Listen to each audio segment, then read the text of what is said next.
Hello, and welcome to another episode of The Art of Protection, where the author and I discuss all things related to close protection, utilising detonated, incidental, and counterintelligence. In this episode, I asked Michael about intelligence and counterintelligence. We took a deep dive into a number of related areas, including what is the purpose of intelligence, tracing anonymous threats, does budget really matter, technology and intelligence, designated and incidental intelligence, how to prioritise threats, ensuring the accuracy of intelligence, and what advice would you give to someone who is interested in a career in intelligence, how to handle pressure, relationships in close protection, how often should intelligence be updated, and how to secure sensitive files. I hope you enjoy the episode. Welcome back to the podcast. Thank you for joining us, and welcome back, Michael. Thank you. How are we? Good, thank you. How are you? Yeah, I'm good, thank you. Today we're going to be exploring kind of one of the main topics, I'd say, correct me if I'm wrong, which is obviously intelligence in what you do. So I'm going to start off about just the introduction to intelligence. So what is the purpose of intelligence? In the context of close protection, intelligence is critical, I think, because, and it's not to every operation, but it's really important to kind of underpin, at the very least, the basics of intelligence so as to better enable, an operation in the sense that we're able to define and itemize the information as and when it comes in to determine whether or not it's relevant to the overall protection efforts of the principal. So it's something that is delivered on all, I hope, all training programs, but ours specifically, we really focus on designated and incidental intelligence, which I'm sure we'll get onto in a moment. But it's, in a nutshell, intelligence is just information. So this idea that information from external and other relevant sources is all kind of filtered through, analyzed, and implemented into the operation so as to enhance the overall protection effort. So you just mentioned designated and incidental. How do you determine the balance between designated and incidental intelligence in a real-world security operation? Well, first of all, I think we need to define the differences. So designated intelligence is, it's exactly that. If you understand the definition of the word, then you'll understand what it means. But ultimately, in this context, it is putting out or allocating a certain person or team to the role of constantly or periodically researching information. What information they're researching will vary and is subjective. So from one operation to another, it will change. But it's the concept of having a person dealing with intelligence, whether it's the intelligence that comes in dynamically, which we're going to discuss in a moment, that is incidental intelligence, or whether it's continuous and comprehensive research. Incidental intelligence is utilizing what's happened out on the ground or as and when things happen. So incidents that occur that are relevant throughout the working period. So, for example, if we are on the lookout or we have concerns about members of the public who have a certain appearance or, branch in certain clothing, maybe, sort of some sort of activist group's logo, then the team would obviously be on the lookout for those as part of their daily routine. So if, for example, we were out the ground and we saw someone that fit or matched the description of someone we had concerns about, then that would have to be handled in a certain way. The information would have to be taken into account, recorded, and passed up the chain of command, usually to what we call an intelligence officer. So that's incidental intelligence, because it's an incident, basically. And that can be leveraged in certain ways. I just want to, I don't know if we're going to kind of go back and forth to this, but just to give you some insight, it's basically, if for example, and I'm going to repeat myself here a little bit, but the team observes someone who matches the description of someone who's come up based on designated intelligence. So the intelligence officer has been constantly researching individuals that are involved with a certain group who's threatened the principal. Right. And then they see someone who matches the description. In fact, they think it might even be the person that came up in the research. So what they then do is they will acquire photographic or capture the video evidence so as to enable that intelligence officer to positively identify that person. And that information could be very relevant because the team might then decide to covertly monitor that person and acquire more intelligence on them. So incidental intelligence is as and when it happens. We don't know when it's going to happen, but if the situation dictates, then they need to be very much aware.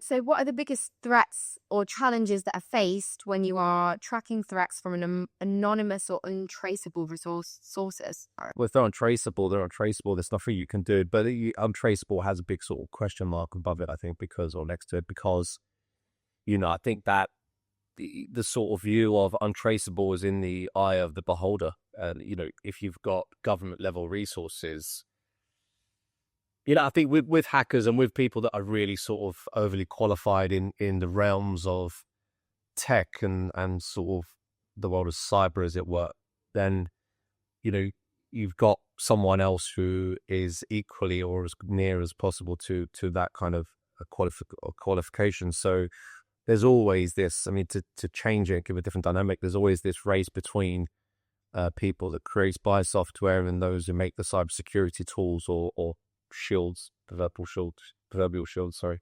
So it's, they're doing their bit and the other side are trying to catch up, or vice versa. In terms of, people sending threats anonymously and how untraceable they are, I think really is subjective in terms of, who are the individuals trying to trace, identify, or ascertain who's responsible.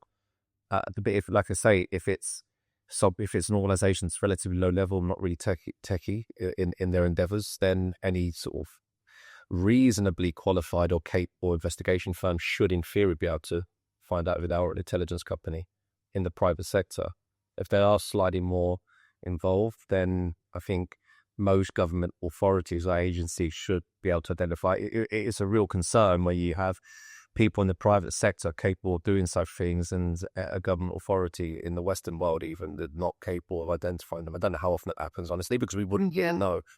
But yeah, I think, for a security company, so for the average security company, it's really challenging, right? Because they don't really know what to do. So you have to go back to the kind of categorization of the sort of sectors or subsectors within our industry, because you don't just have, like, security as a whole does involve things like cybersecurity, but if we're obviously focusing on close protection because that's the sort of premise of the book. If you have a close protection company or a provider and they are tasked with protecting an individual, they could probably do that really, really well until something goes wrong or something happens that they don't have the expertise in. So if for example, if they discover that there's a chance that they might be being covertly monitored, so the principal's being recorded in that hotel room and the footage has been leaked, right? So naked image has been sold to the press or whatever it is, then what that means is if the close protection provider, company or whatever, don't have the knowledge as to how to deal with that, then they have to call in a company that does. So that's why at the Vanquish Group, we're quite fortunate to have different brands in those different sectors. So we have a bug sweeping company, as you know. We have obviously the close protection company as well. And we also have the intelligence companies. So we have the ability to kind of take care of all of those things in one, which is obviously very, very ideal and probably somewhat niche because we don't usually have to outsource things in that sense. So in answer to your question, it's really challenging, but it's a case of the provider identifying the best possible providers of those services that they don't know, or they have no knowledge as how to deal with it. And that's not a criticism because that's normal. It's really normal for a company to be focused on one service. And when something falls outside of that scope, but is also very relevant to the protection effort, then they need to look outside of their expertise to source it from elsewhere.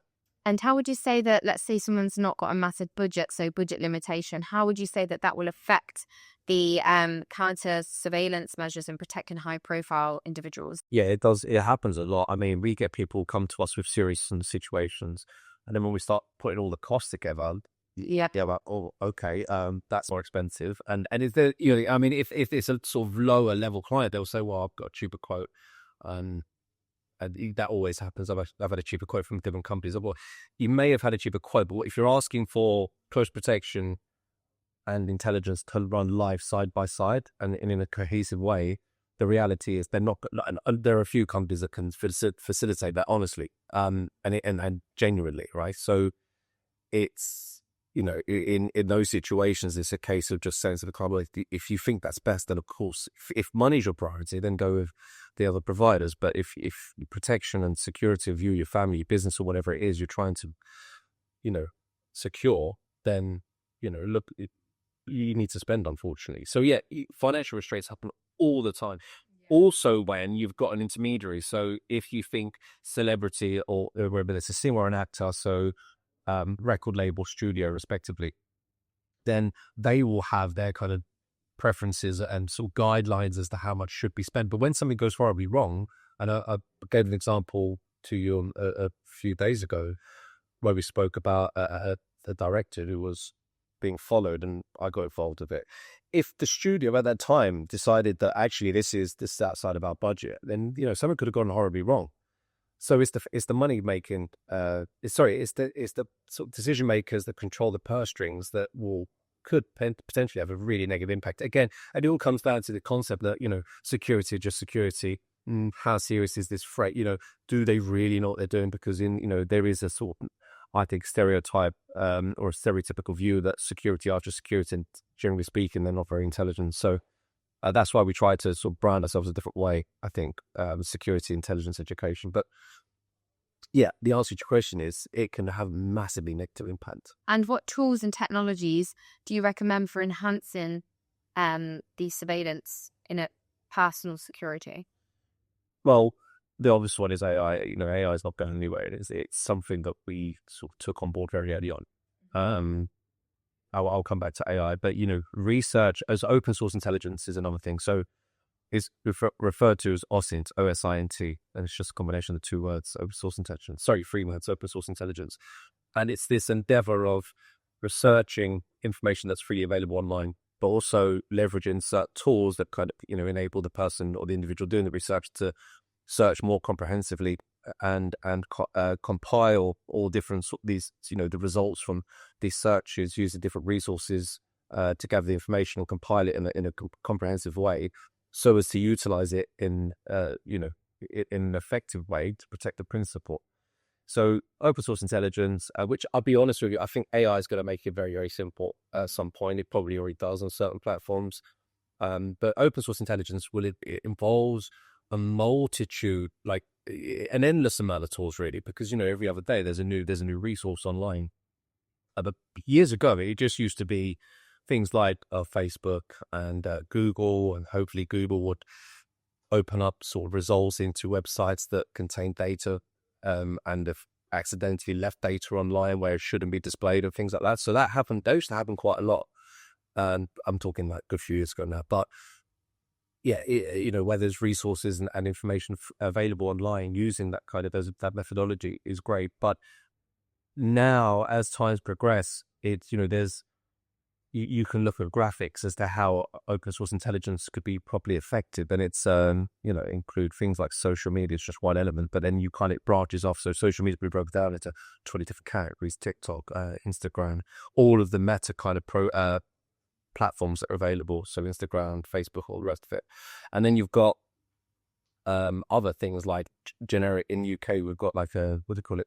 Yeah, births, deaths, and marriages and things like that, and also the electoral register, which contains people's addresses. Usually it's a page service, but all of those things anyway, it goes on and on and on. So it's like a big sort of like a branch, and then another branch. So it's like a huge tree of sort of resources and methods that you can use. So I think realistically, those are the kind of two main tools. Artificial intelligence is something that we harness very early on.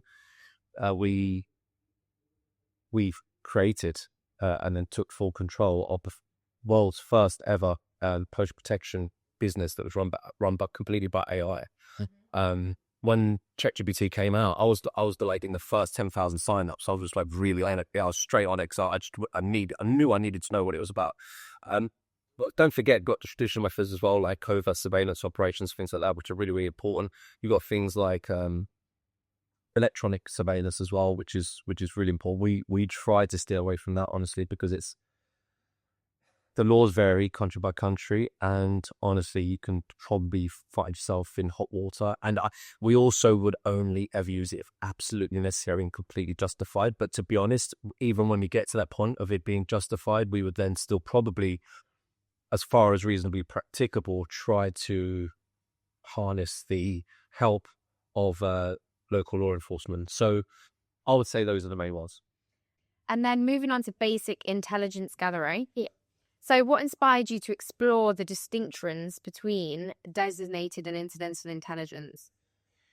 Then just the two categories that everyone needs to be aware of that I think learners, especially on training programs and anyone, sort of examining the book would need to be aware of, right? Yeah. It falls into two main categories. I've always, when I've written training programs, always tried to kind of break things down to a ground level and then build it back up again so that it makes sense. Because I feel like, a lot of training courses, so not in the security industry, just in general, tends to assume that people know a certain amount of things. So I just break it down, even though if it's condescending and patronizing slightly, just break it down, basics first, and then build back up again. So in that sense, intelligence could be broken down into those two categories. That's why they're explored.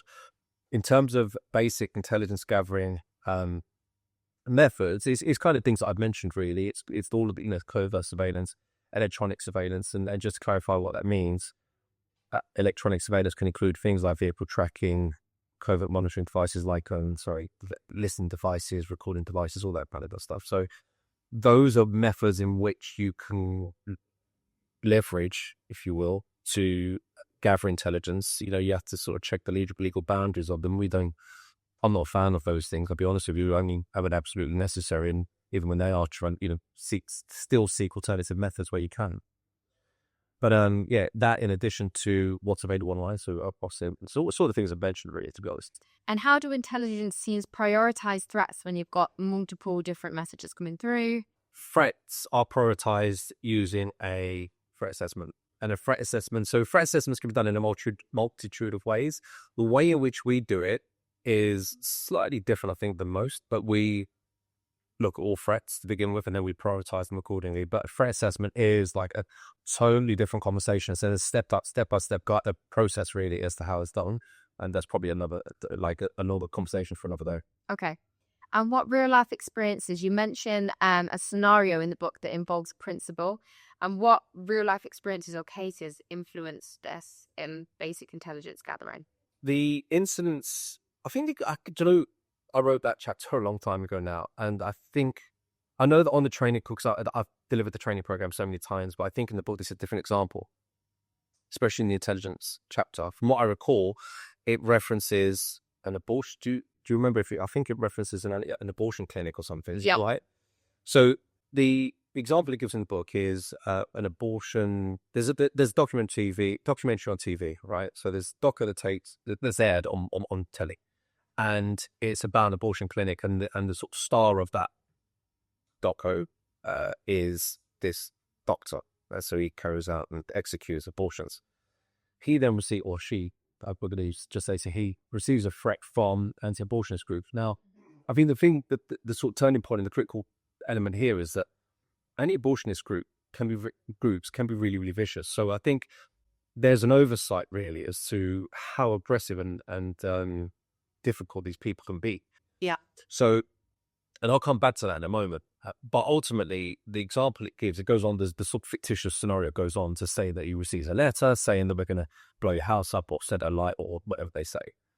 And the idea is that then the designated intelligence would be the individual or small group of individuals that conducts research on who may have sent that letter. Obviously, it's an abortionist individual or group. I can't remember if there's a sign. If there is a sign off in terms of an indication as to who it might be, research them so that we can better identify them when we're out on the ground with the principal. Yeah. Or proactively try to find out who they are, where they live, so that we can monitor them that way. And again, just to kind of context that, gives that some context. So if, for example, we say, look, right, we've identified 3 people that we know are part of the group that were responsible for sending that letter to the principal's work address or home address. If they know the home address, that's a big problem, right? So now we need a residential security team. Yeah. So at the very least, we need extra protection around the property. So if you have identified these 3 people, right, we now need to identify or establish where they live. Once we do that, we have options in terms of covertly monitoring if the budget allows, right? So there's always an assumption that the budget allows this when we're doing training because, finance is coming to it later on. And that's one of those things that comes into sort of reality of working in the client security industry. So, but let's assume there is no budget or it's being paid for by the medical company, whatever. Then we can put vehicle tracking devices on the cars so that we can monitor their movements. We could perhaps put covert cameras outside the property, so bush cameras, vehicles with cameras installed pointing in the direction of the house. They don't need to be near their properties. They could be, a few hundred meters, 50 to 100 meters back with a decent camera in, and that constantly being rotated and charged and whatnot, so that we know when they're leaving the property and the team could be updated. But using the vehicle tracking device example, we can then say when that vehicle tracker leaves the property, the team are notified by an alert, text message or whatever. But what we can also do is, based on the principal's movements and the residences and the work addresses or work address, we can put what we call geofences around those properties, right? So it's an invisible circle on a map on a computer. So it's an online platform. And we could say, right, there's the principal's home address. We're going to put a geofence of about, half a kilometre around the address.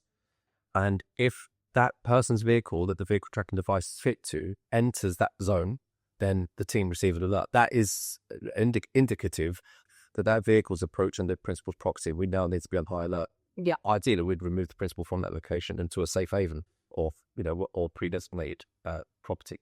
So that's the kind of benefit of designated intelligence, mounted observations upon them. And if the vehicles that we know the registration numbers of are observed out and about by the team, then that's incidental intelligence, and that's fed back to the team in real time.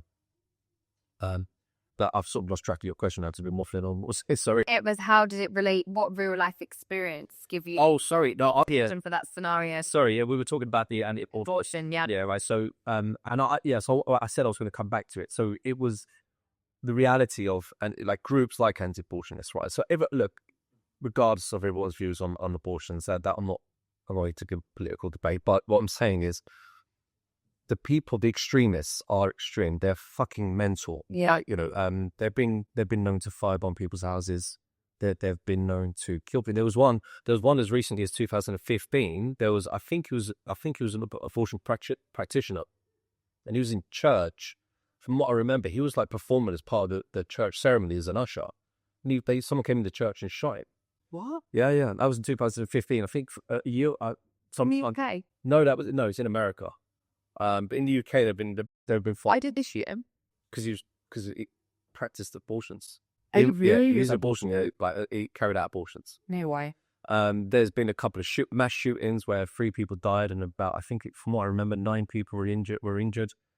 So it is a big topic. Where I live in the UK, people stand outside the abortion clinic, literally singing songs and things. But also, it's a debate you can get into for hours. No, it is. But I think the point I was trying to make is, when I chose that example, is because some of these extremes are fucking mental. They're well and truly, they are killing in the name of life. And you wouldn't actually put them against, let's just say, a terrorist, but it is terrorism. So no, they are crosses. Yeah, cool. But you wouldn't think, when you think about abortions and stuff, people go, do you get what I mean? Yeah, because I think people can sympathise with abortions, and the sort. I think the average person, you never know what situation somebody's in. No, exactly. So I think the average person can kind of look. I mean, my personal view, honestly, I mean, look, again, we're not going to go into personal view, but my personal view that I'll weigh on the side. I prefer that someone not to have an abortion, but it doesn't mean that I'm going to go fucking kill them if they do. So yeah, because it makes no sense. It's like I just said a minute ago. It's like killing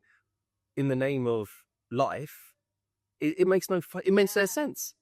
It's like the whole point of an abortion is to remove life, that you're removing life. You're a little wake of that. Do I get it? Yeah. So, I saw a meme once years ago. Someone holding up a sign. They said, killing in the name of life is like fucking in the name of virginity.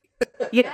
It makes no sense. It doesn't. But the point is, it's, that's just one. It's very good to get terrorized now for that. Yeah. No, look, it's just to bring awareness as to how groups are, they are extreme. And I think there's the ongoing example we give in the training program is around, and I think it's one of the examples in the book, because in the book there are 2 fictitious examples or scenarios.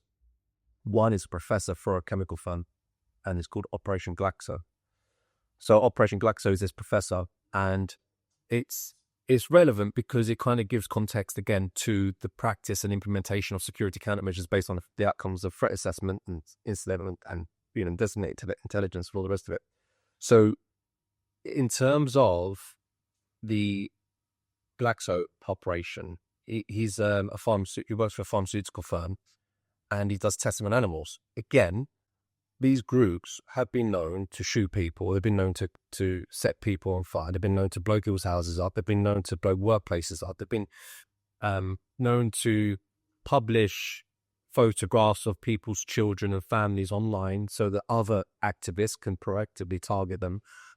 So that, I don't think people quite understand and realize how severe these people can be in their actions. Yeah. And the threats that they pose to arguably normal people, but yes, people carrying out experiments on animals and the rest of it. Again, what your views are, I think you have to put those to one side and realize that whatever they are, the law's the law, and causing harm to other people in the name of your view is just nuts, regardless of what it is. Yeah, I agree. And how do you ensure accuracy and when gathering all this intelligence data? Yeah, it's a good question, and because it needs to be validated. Intelligence does need to be validated. It's critical that we understand that it's accurate and correct. There've been so many famous examples where intelligence has been wrong. I mean, I don't know if we'll get into this, but the Iraqi war, the second one, where they said there's weapons of mass destruction in Iraq, and they won. That was all intelligence based. So that was intelligence led, and it turned out to be completely wrong. Anyway, so lots of people died as a result of incorrect or inaccurate intelligence. So quite a big thing to get it wrong or right. It's a big thing. That's an extreme example. In terms of this protection effort, it needs to be validated really, because what you don't want to do is start implementing things that are slightly over the top, costly, when you could have avoided all of that when you just by way of validating and clarifying some information or intelligence. So it's really important how you go about doing it. I think it varies on so many factors. It depends on the amount of individuals in the team, of the research team, or what the budget allows for. And also, I think also critically is time. How much time do you have to validate it? If you get a piece of information and it's critically urgent, how are you going to validate it before you need to pass it on? It might be the case that, look, it seems really, really strong. We need to pass up the chain of command, and the team around the principal needs to be aware of it immediately. So if there's no time to really go into depth intelligence validation, then you should have to make a decision dynamically as to what's best. And I feel like I've probably asked this question before, but obviously we're going to ask it again, which is like, what advice would you give to someone starting out in a career in intelligence? Well, intelligence, I think, is, a totally different field to protection. They just go hand in hand. Yeah. So I don't think people would do a close protection course and then go into intelligence. I think that probably does happen, but it's very, very rare. But good luck to them, because I think that's a great way to go. If you're interested in close protection and you want to go down the route of, intelligence-led information, sort of protection, that's great. That's what we advocate for, actually. I don't know if I have any good advice. I'll be honest with you. I think just keeping on top of technology. Don't think AI isn't going to take things over. It will, but leverage it, understand it, leverage it as much as you possibly can, and to that extent, you could possibly be one of the sort of trailblazers as to how it's going to impact that sector, but that niche, if you will. But because I think also people that go into those roles, they're usually from the intelligence background, so whether they're from the intelligence corps or from another sort of intelligence-led agency.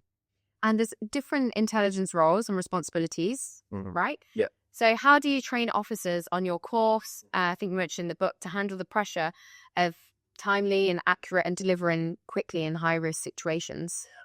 I think handling pressure is a difficult thing to teach, other than just putting them under pressure. Yeah. Would you do something more physical, or just throw them in the deep end on that side? Or we focus on it a lot, but when the courses take place, the practicals are only for a certain amount of days. I think realistically we end up doing about 6 days of the full scenario practical. And the reason for that is because we have a maximum of 6 people on our course, and so everyone gets to change the roles, everyone gets to perform each role once. So really, the intelligence officers then need to do it from the maximum, best case scenario, for a whole day. they're under pressure anyway because there's a lot of information to take. It might be the case that someone's going to do a reconnaissance. They're going to conduct a recce, so the recce report could be fed back. That's going to be put into the intelligence report. So all of these things, yeah. So they're under pressure. I think teaching people how to deal with pressure is difficult, other than put them under pressure. Yeah. But realistically, on a 21-day program or an intellectual course, it's kind of difficult to do that because it's too short. It's actually crazy that in 21 days you could be literally looking after somebody's life. Yeah, well, the thing is, you're protecting someone. Yeah, I know it is crazy. Even I think it should be longer. I'd love for it to be longer. Yeah. People have tried. They bear in mind when we released our course to the public, the minimum criteria was 12 days. Wow. And it still is really without the kind of new measures in the UK. But in certain, even in Australia, the minimum. I don't know if I need to double check this because I'm not good at retaining numbers, as we know. But I think the training program is 7 days, or it might be 10 days, but that's it. I could be looking out for someone up to 7 days. Yeah, which is, honestly, it's nuts, right? Get it right. Yeah. Even in the UAE here, I mean, the thing is, the UAE, the reality is, is such a good country with respect to crime and everything else, or lack thereof. A little bit easier. It does make it easier, but the training sort of criteria is low. In fact, there is none for a bodyguard. It's event security, and then you can perform the role as a bodyguard. It's not. There's no difference. There's no differentiation in it. So they need to change that, I think. But that's the discussion for another day. The answer to your question is, or the point you make is that 21 days is actually quite long in comparison from even the United States, Australia, Canada, New Zealand, all sort of Western world countries. India. I don't know about India, but I don't imagine it's that all. Singapore. I'll be honest, I need to double check, but because we've got an office in Singapore, but it's mainly for counterintelligence services. So it's, I met someone recently. He told me he did a training program. He did it for, I think he said he did it for 9 months, which I'll be honest, I don't believe. I can't. So I don't believe him, but I can't imagine how you could be undertaking a training program for 9 months. Yeah, I thought like as well, the more of it is kind of like you learn on the job as well, like your actions and this. You have to be. I feel like from what I've learned from it, it's one of those things that you just have to be thrown in. You do. You need your basic training behind you and knowledge. Yeah. However, I think if you've got it, you've got it, and you just need to get it into action. There's that, and that is 100% the case. It's definitely true. And then also, the recruiting team, company, whoever it is, will make their assessment on that individual as and when. The other element to take into account is the fact that it's still the private sector. A lot of people forget this. So private sector, individuals who have to attend a 21-day training program, that's 21 consecutive days that they have to be potentially away from home, definitely off work. Yeah. Pay for the program. So we do our best to keep costs down, but reality is that, it's going to cost. It's going to cost a bit of money. So yeah, there's all these things as well. I mean, the person's kind of out of pocket in several different ways. So, and if they're away from home, they may have, sort their own accommodation out and all the rest of it. So there's all those factors, and they might decide it's not for them. We do get people on courses, right? So we interview everyone that does our training program before they come on, and we select who's going to be able to attend.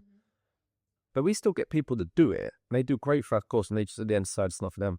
Yeah. One fella that came on a course, and he said, I've never been away from my wife that long, and I don't tend to be it ever again. And that was you just saying, he just said, I'm like, sounds like a nice man. Yeah, it does sound like a nice man, yeah.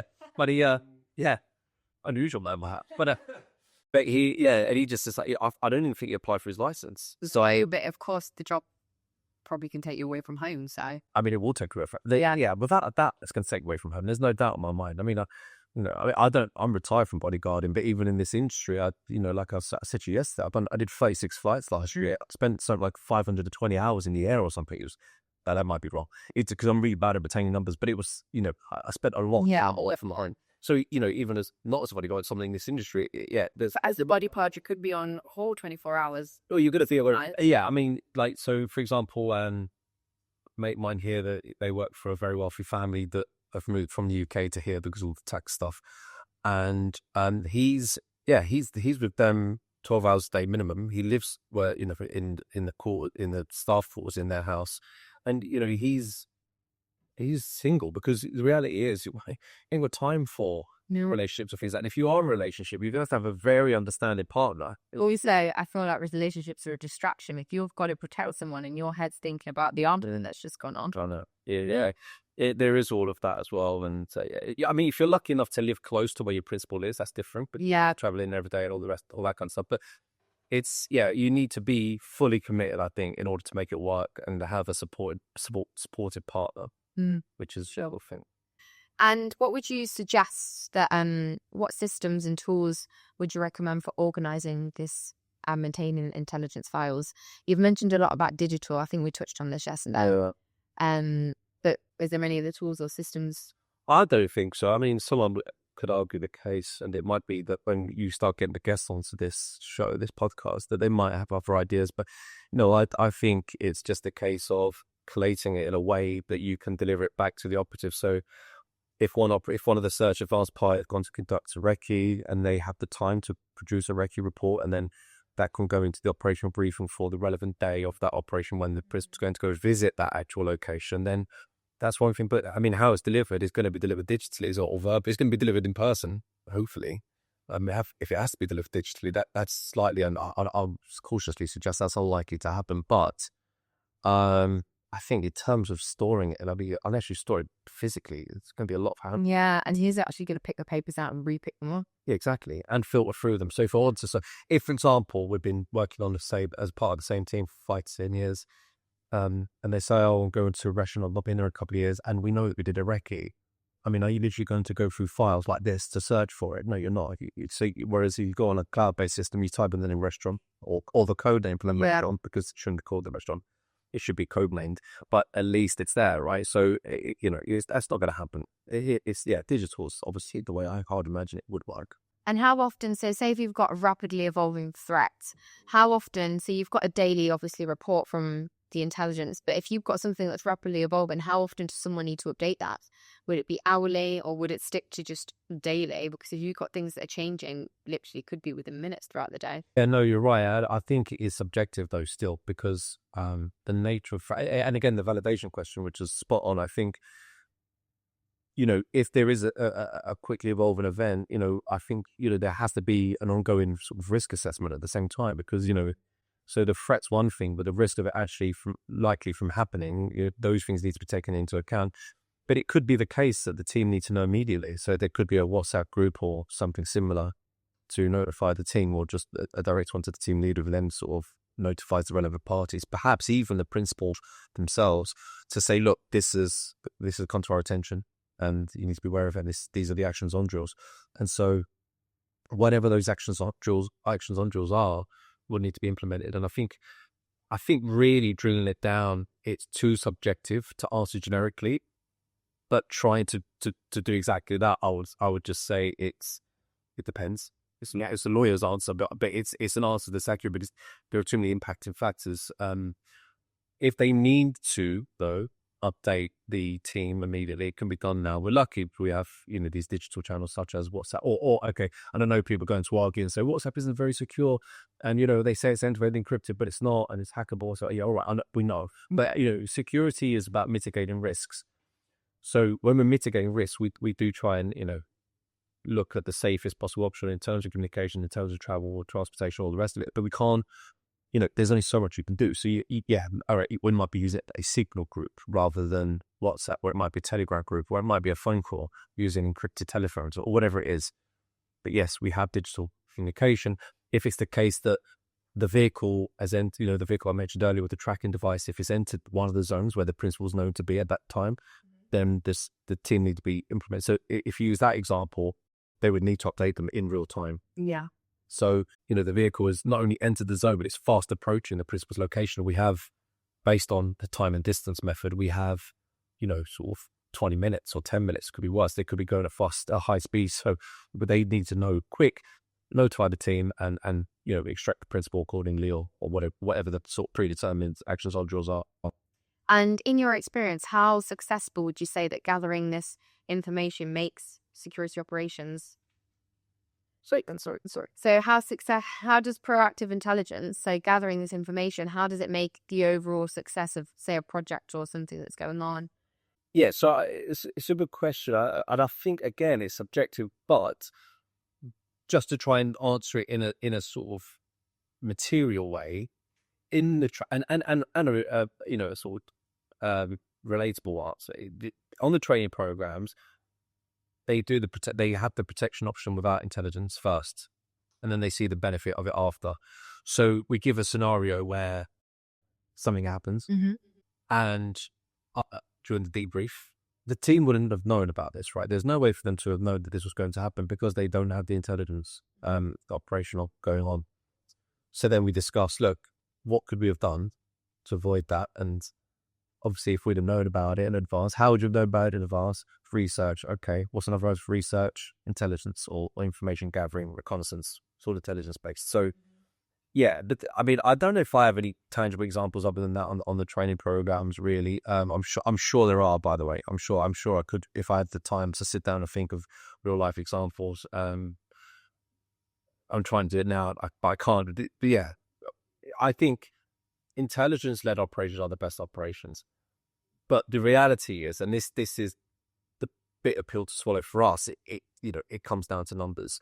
If we're proposing services to our client and we say, look, close protection services X, close protection services with intelligence led intelligence led protection, it's Y.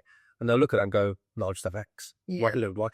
But if the situation's severe, it might be the case that someone, whoever it is they're working for, might be willing to pay for it. So the anti-abortionist example, obviously the medical company would pay for it, or the medical authority would pay for it, hopefully.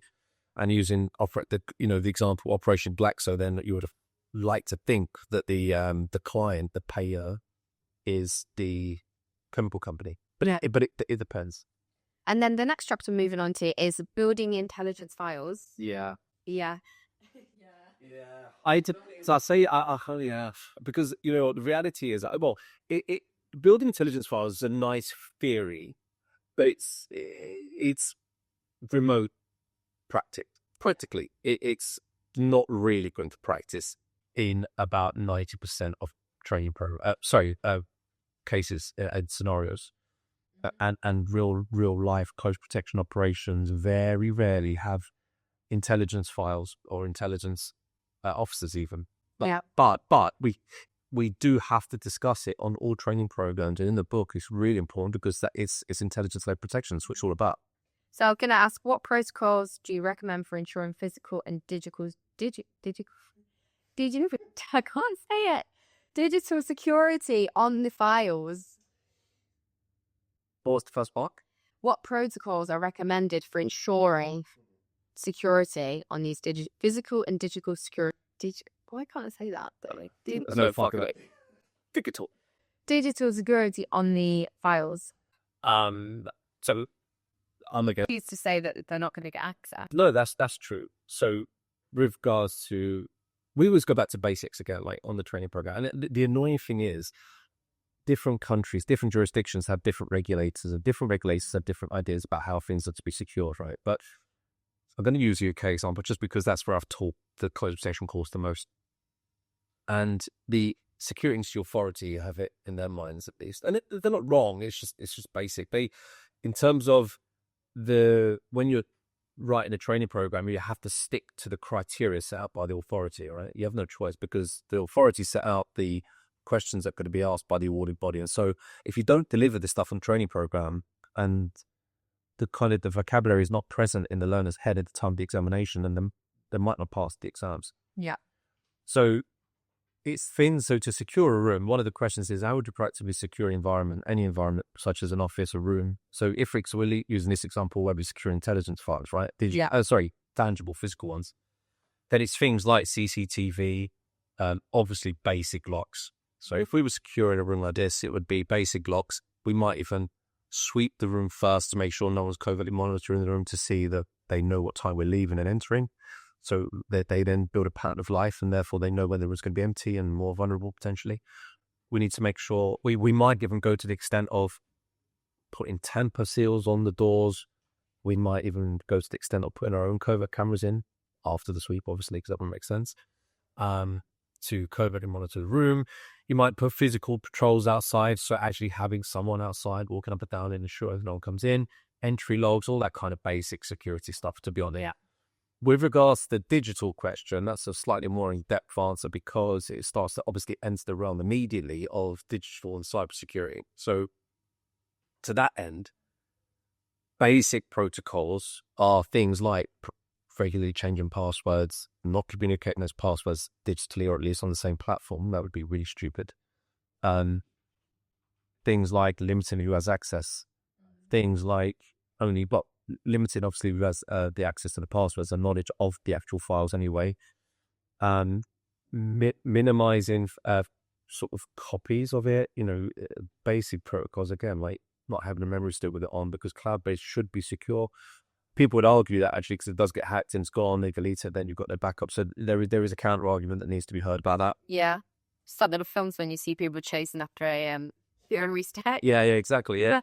And that does happen. I watched one recently, one near completing writing a book, and she somehow only saved on a laptop, and the laptop got nicked. I can't Wait, real life? No, it wasn't. That it was a fictitious story, but it was someone run away with her laptop and she nearly. It'd break my heart. Good job that didn't happen to you. It is a big job, yeah. But I wrote it and I left it in the file. See, because I Experience. Yeah, experience. But I don't know why anyone would just save it to one laptop. But anyway, going back to the question, sorry, I digress slightly. And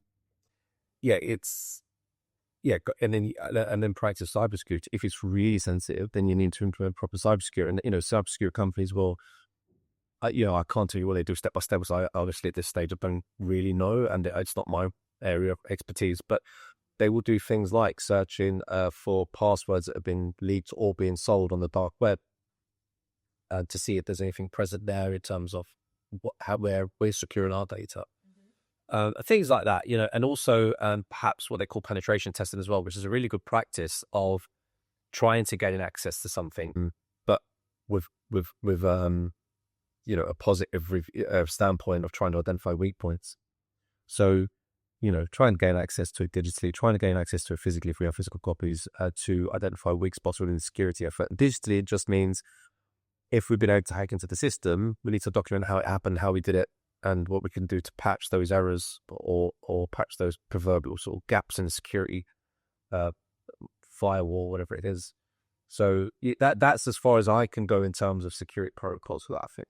And which parts of the intelligence file do you think are the most valuable drawing a threat?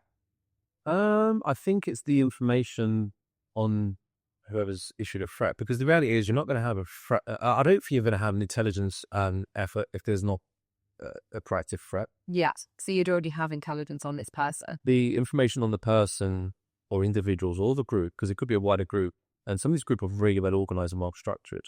And there are prescribed terrorist groups as well, by the way. There was one called SHAC. It was an animal rights activist group. Do they make money out of being a group? They just do it as a hobby. No, they don't as hobbies. It's just strong views, strong moral views. Yeah, it's Yeah, I must have a lot of time on the hand then. Well, I do think some of them get funded, which kind of feeds into. That's thinking, how do you have a job and be able to have all this intelligence and all these proactive things going on? Oh no, I think a lot of them don't have a job. If they're like at the higher ranking or the higher echelons of these organizations, I don't think they do have jobs, and they probably are funded, which kind of leads into this prescription playset of Where do you think organization. Yes, you can have views, but also people have to live and have money, and I feel like a lot of this is probably definitely or unless they belong in rich backgrounds. True, and a lot of them do, right? So a lot of them will come from middle upper class on a lot of spare time. Yeah, and money, and so they kind of they're bored. I don't know. I don't know for sure. I can't sort of tar every activist with the same brush, but I would imagine, a lot of them are. I mean, this is an extreme example, but Osama bin Laden came from a very, very wealthy family. Yeah. If you look into the backgrounds, because SHAC is a good example, right? It's SHAC, Stop Hunting Animal Cruelty. We used to use it on the training programs. And when you do research about who those individuals are, from what I recall, one of them's from a very wealthy background, and it's probably a case of they just got bored and had, obviously strong views, and those views developed because they didn't have other distractions. I mean, I can't go into that. I'm not a psychologist. I can't dig deep or I'll start unpacking the psychological elements, but I think that there probably is some degree of that. Yeah. as to how it all gets started and sort of carries on. But yeah, the answer to your point is, I think information on the individual responsible is the critical elements of understanding, and the proactive effort of establishing where they live and the information about them. And that's what we call counterintelligence, because we're mounting or gathering information about them who are trying to gain information on us. How do you balance the need for thorough intelligence documentation with the client confidentiality and privacy? So if you're trying to keep a client private or they want confidentiality, how are you going to document all this? Well, they don't. I mean, their information doesn't even need to be part of the intelligence effort. It's just that you would have a prescribed person or small group of people on the intelligence side of things who wouldn't even need to at any point document who the principal is. So it's just that we're actively seeking out the parties responsible for threatening our client. And if they're likely to, action their views and threats, then I think what, if I've misunderstood your question, it might be, are you asking how do we sort of proactively secure the client's information so as to better protect them? Yeah, and how do you document it without trying to keep their privacy as well at the time? So not as in you're going to share it to everyone, but as in it's still protecting them, but you're still having to document everything. Yeah, but we wouldn't need to document them. So the one thing that we do, which is a probably conversation for next recording or whatever, but that's the threat assessment stuff. So when we do the threat assessment, one of the steps we have to take is a profiling. So that does contain information about the principal generically. It doesn't have to contain the name, but what it does do is it starts to build a kind of background based on what we call the 7 Ps. And I won't dive into that now because we're going to sort of repeat it later on. But it's essentially who they're related to, who's connected to them, and then we start to sort of try to build a picture as who may be responsible. If we don't know who's responsible for threatening them or who may be responsible for causing them harm in the future, who they're connected to, so business associates, family members, and that, lots of other things, sometimes based on the principal's views. So if, for example, they have an extreme view themselves, perhaps they're a racist, who knows? But if they're publicly a racist, then obviously that creates an issue for the security team, in many ways, right? But so in that sense, we kind of need to build a picture as to the background of the principal. But in terms of the ongoing protection effort, we don't need to document their information too much, because if we're talking about connected like addresses, home address, work address, holiday homes, and all the rest of it, then the security team will know where they are as and when they need to, but they would be code named, or we call it spot mapping, but they be code worded, code named, rather than the actual address being disclosed in any meaningful way. But yeah, I don't think we need to kind of really document too much information about the principal and their personal information, apart from when we start doing the threat assessment. And that does tie in with intelligence, of course. It does. But yeah, so in terms of how we secure it, I mean, I think it's, all of the above when we said how do we secure information pertaining to the intelligence files, and it's the same answer. And in your experience, what has been the consequences of poor documentation or poor intelligence management? Increased workload. If you have information that you've documented and you spend time documenting and then you don't manage to keep it, or you lose it, or you mislabel it, then you're going to have to do it all again. And that time costs money, and sometimes time will cost protection effort as well, potentially. So someone's going to have to go do a recce again when they could be doing some other sort of more proactive work somewhere else. So, I think really it's just mismanagement. I don't know if there's any, in my experience, any catastrophic examples of someone mismanaging intelligence other than not securing it properly. If it's not secured properly, then obviously that's really, really, really dangerous. We've seen examples of information being left in places because they've used pen and paper, which I'm really against. And I know there's a counter argument about, anything to be had, blah, blah, blah. But if someone's stupid enough to leave something in a bathroom or in a restaurant, or their bag gets left in a taxi or whatever it is, then how are you going to get that back? You can't even try to delete it. It's cool. Yeah. Thank you for joining us on today's episode. We can't wait for you to join us for our next episode, where we'll look further into the book, The Art of Protection.